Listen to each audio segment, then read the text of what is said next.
Hello world, hello Philippines, and hello Mactan, Lapu-Lapu.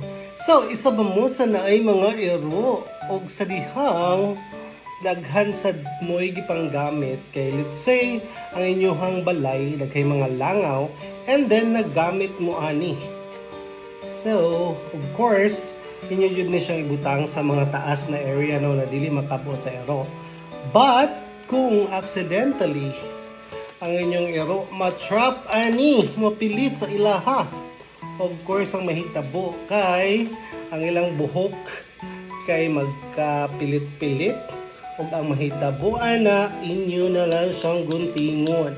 So kaluoy sa kaayo sa inyong ero no na kanang nindot kay balhibo ug sa dihang maupaw na siya tungod kay na pilit siya sa inyong fly trap na gipalit.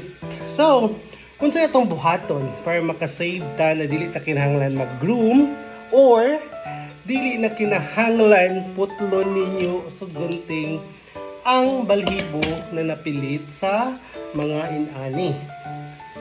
So a very simple way and tips sa mga dog owners or dog lovers like me or even sa naay mga ering, inyo na yung buhaton is magpalit lang mo ani.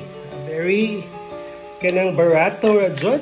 So yes, it's Joy or any the same ani no na pang dishwashing. So kani man good di ba makatanggal man nig sebo.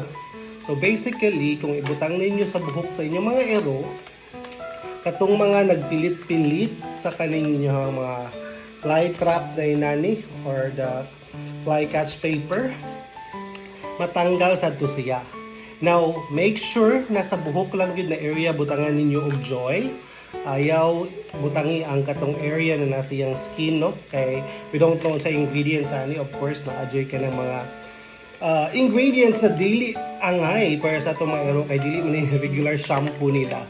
So, inyo lang ning buhaton, ibutang lang yun sa hair na part, katong kung asa man gani na pilitan or didtuan na butang to mga sticky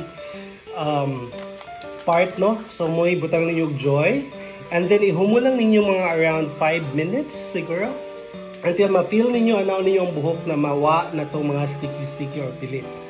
And then, waswasan ninyo og water. And i-blower ninyo inyong dog and mawala na katong mga napilit. So, makasave mo og pang-grooming sa inyong mga dog. The same time, dili in taon maupaw inyong mga dog kay inyong pangguntingon. O katong mga luoy kayo no, naadjud ko na nakita ng mga pictures na ang tibuok lawas nila napilit o kanang maglisod ang tawag ng tagiya kung unsaon nila. So, all you just need to do is to buy Joy and put it there sa part kung asa na nga stick to and make sure sa hair lang na part para dili po din tawag madawat ang skin sa inyong dog. So, that's a very simple tip lang yun from me. And that's it. And if it's working, for sure it is working. Because ako na po na-try sama sa kanina video kung ipakita sa inyo ha. Kaya akong dog sad kay nakapalit mig kanang fly trap kay tungod sa naay sa gawas mga daghang langaw. And then, og accidentally among dog nakagawas og niadto dito. So, tay mabuhat ana. But di nato putol ang buhok kay sayang kayo ang buhok sa atong mga doggies.